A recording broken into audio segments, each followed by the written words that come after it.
નમસ્કાર, હું છું ગોપી ગાંગર અને આપ જોઈ રહ્યા છો નિર્ભય ન્યૂઝ. આપણી સાથે અત્યારે પૂર્વ ધારાસભ્ય કેસરીસિંહ સોલંકી જોડાયા છે. તેમની સાથે સીધી ચર્ચા કરીશું, કારણ કે અમૂલ ડેરીના વિવાદ પર હવે તેમની એક પ્રતિક્રિયા આવી છે. તેમને કહ્યું છે કે તેમના માણસોને કાઢી દેવામાં આવ્યા છે. કેસરીસિંહજી, શું કહેશો? બેન, જો વાત કરું તો અમૂલ ડેરી વિશે કે ગઈકાલે હાઈકોર્ટમાંથી એક હુકમ થઈને આવ્યો છે. સરકારી 3 પ્રતિનિધિ મૂકેલા એ રદ કર્યા છે. તો ત્યારે હું એ વાત કરું કે અગાઉ પણ અમે 27/9 અમૂલ ડેરીની અંદર સાધારણ સભાની અંદર હું ધારાસભ્ય તરીકે નહીં પણ લીંબાસી ગામના દૂધ મંડળીના ચેરમેન તરીકે સાધારણ સભાની અંદર અમારી બધા જ ની એક એવી માગણી હતી કે ભાઈ, પશુપાલન જે કરતા હોય એનો દીકરો હોય કે દીકરી, એને લાયકાત મુજબ એને નોકરીમાં લેવા જોઈએ, એવી અમારી એક આ માગણી હતી અમૂલની અંદર. બીજી અમારી માગણી એવી હતી કે બ્લોક સિસ્ટમની જગ્યાએ જનરલ ઇલેક્શન થાય.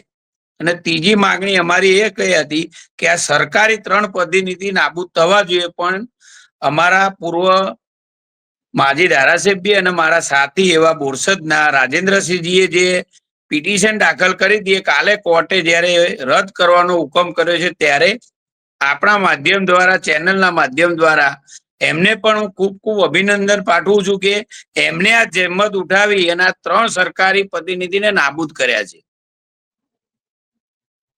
તમે કહી રહ્યા છો કે 3 પ્રતિનિધિને નાબૂદ કર્યા છે, પણ હવે સવાલ એ છે કે પ્રતિનિધિ તો સરકાર દ્વારા મૂકવામાં આવ્યા હતા, તો એનો વિરોધ કેમ હતો?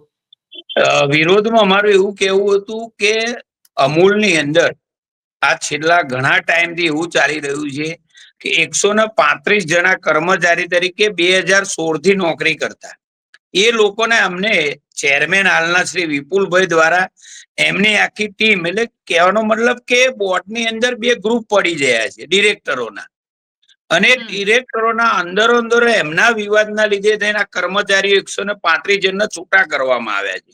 એટલે માર તો એટલી જ માંગણી છે કે હાલના ચેરમેન શ્રી વિપુલભાઈ એ 2015 થી ડિરેક્ટર તો છે જ અમૂલની અંદર, તો 16 થી નોકરી જોઈન થયેલા 24માં હાલ એમને છૂટા કરવાનું કારણ તો કંઈક બતાવવું પડે ને.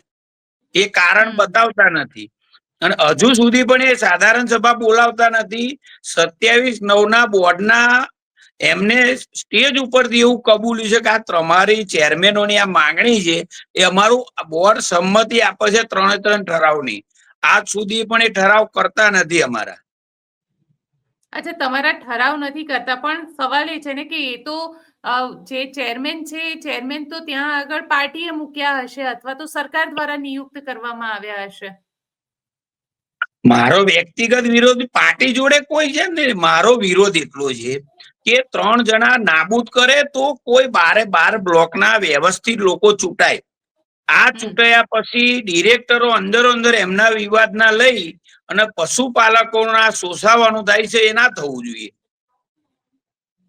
અચ્છા, એટલે અત્યારના અમૂલ ડેરીના જે ચેરમેન છે તેમને પદેથી હટાવવાની તમે વાત કરી રહ્યા છો, પણ તમને લાગે છે એવું શક્ય બનશે? ના ના, મારો કહેવાનો મતલબ એટલો જ છે કે હું ચેરમેન ને હટાવો એવી મારી રજૂઆત નથી. મારો તો એક જ સીધો ને સહજ પ્રશ્ન એવો છે કે દૂધ ભરતા હોય, એના પશુપાલન કરતા હોય, એનો દીકરો હોય કે દીકરી, એના લાયકાત મુજબ એને નોકરી તમારે લેવા જોઈએ. બસ મારી માગણી આ છે.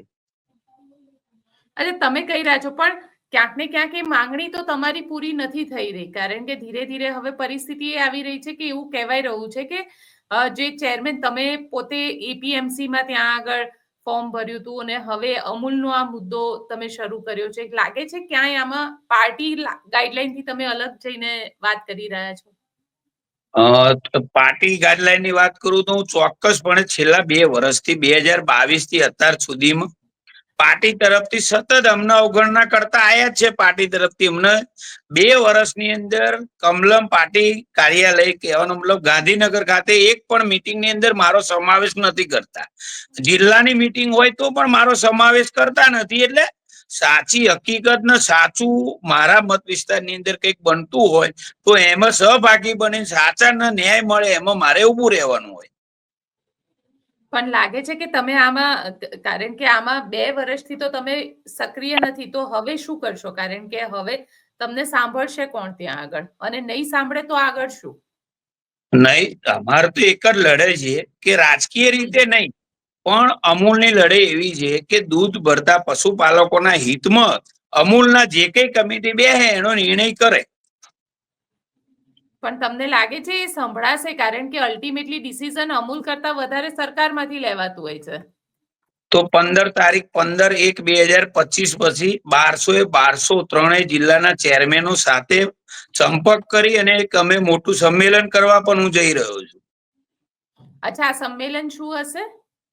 સંમેલનની અંદર અમારી જે આ માંગણીઓ છે અમૂલની, એ ચેરમેન એમની પોતાની મનમાની કરે છે અને 135 જે કર્મચારીઓને છૂટા કર્યા છે એ લેવા જોઈએ એમને, અને જે પશુપાલનના દીકરા હોય કે દીકરી એને નોકરી લેવાની વાત છે. પણ લાગે છે કારણ કે અમૂલ જે સૌથી મોટી સહકારી ક્ષેત્ર છે અને આ સૌથી મોટા સહકારી ક્ષેત્રની અંદર આ રીતે તમે જે વાત કરી રહ્યા છો એ કેટલી શક્ય? કારણ કે એ તમે એને ક્વોલિફિકેશન પ્રમાણે અલ્ટિમેટલી માણસનું રિક્રુટમેન્ટ થવું જોઈએ.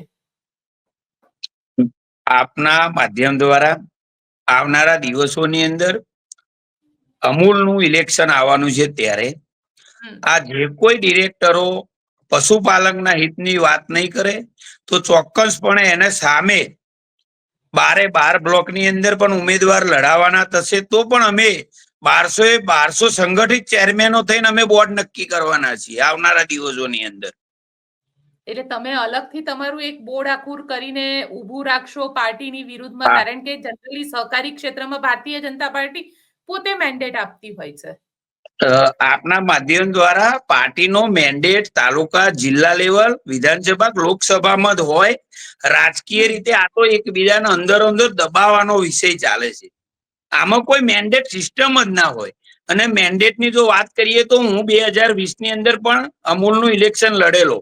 તે વખતે પણ અમારા વિરોધવાળાને મતદાન કરવા માટે આખા પ્રદેશમાંથી નેતાઓ ઉતરી પડેલા અને અમે પાર્ટીના સ્થાનિક 10 લોકો હારી ગયેલા 2020 ની વાત કરું તો તે વખતે પાર્ટીએ નિર્ણય કરવો જોઈએ ને, પાર્ટીના તરફથી લડતા હોય તો અમને જીતાડવા જોઈએ કે વિરોધવાળાને જીતાડવા જોઈએ.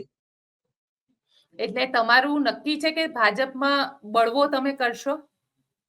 નક્કી એટલે રાજકીય રીતે નહીં, પણ હું પશુપાલકોના હિતની વાત કરું છું અને હું આપના માધ્યમ દ્વારા પણ કહેવા માંગુ છું કે છેલ્લા 2 મહિનાથી અમારું આ યુદ્ધ જ કલ્યાણ કહેવાનો મતલબ સાચો ન્યાય મળે એના વિશે હું જયારે વાત કરતો હોય ત્યારે હું ચોક્કસપણે મારી જો પણ આખી પેનલ લડાવવાની થશે તો હું 12 બ્લોકની અંદર પણ મારા ઉમેદવારો લડશે એવું ચોક્કસ નક્કી.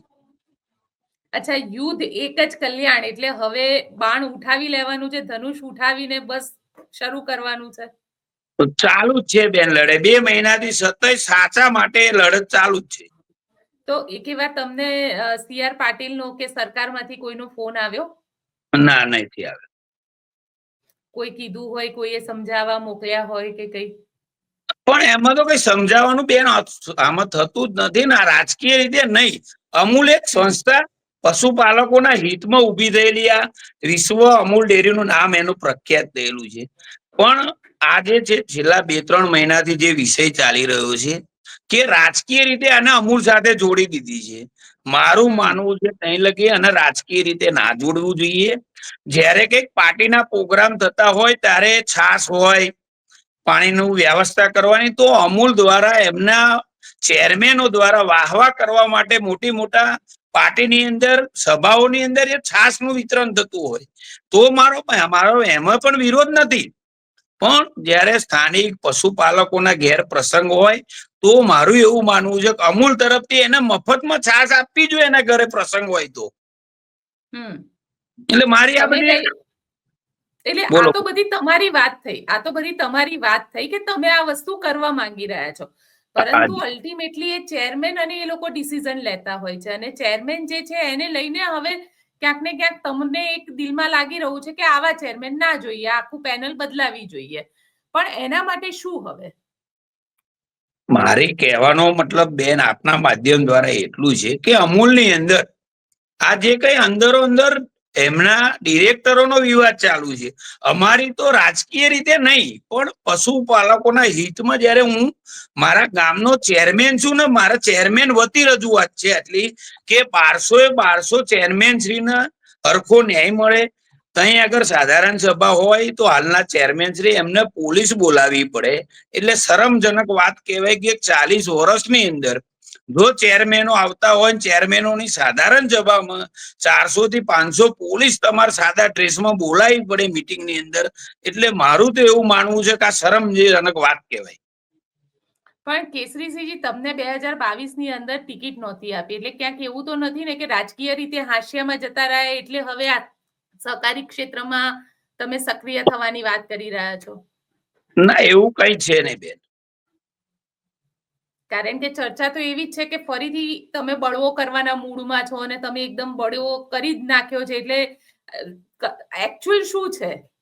પાર્ટી સાથે છો કે નથી?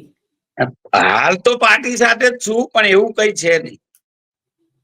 અચ્છા, હાલ પાર્ટી સાથે છો, પણ પાર્ટીના કોઈ નેતા સાથે વાતચીત નથી. અમૂલ માટે હું સમાધાન કરવા તૈયાર. મારે કોઈ અમૂલ લડવી છે ને હું આ કરું છું એવું નથી. પશુપાલકોના હિતમાં અમારી જે કઈ માંગણીઓ છે બધા જ ચેરમેનો વતીની સાધારણ સભાની જે રજૂઆત છે એ પ્રમાણે પાર્ટી નક્કી કરીને એ બધાને કરે તો મને કોઈ વાંધો નથી. હું કઈ આગેવાની લઈને હું પાર્ટીની સામે પડવા માંગુ છું એવું નથી. પણ જો પાર્ટી ના માની તો ચોક્કસ સામે પડશો? આ ચોક્કસપણે અમે લડવાનું છે, ફાઇનલ. ચલો કેસરીસિંહજી, આપ અમારી સાથે જોડાયા તેના માટે આપનો ખૂબ ખૂબ આભાર.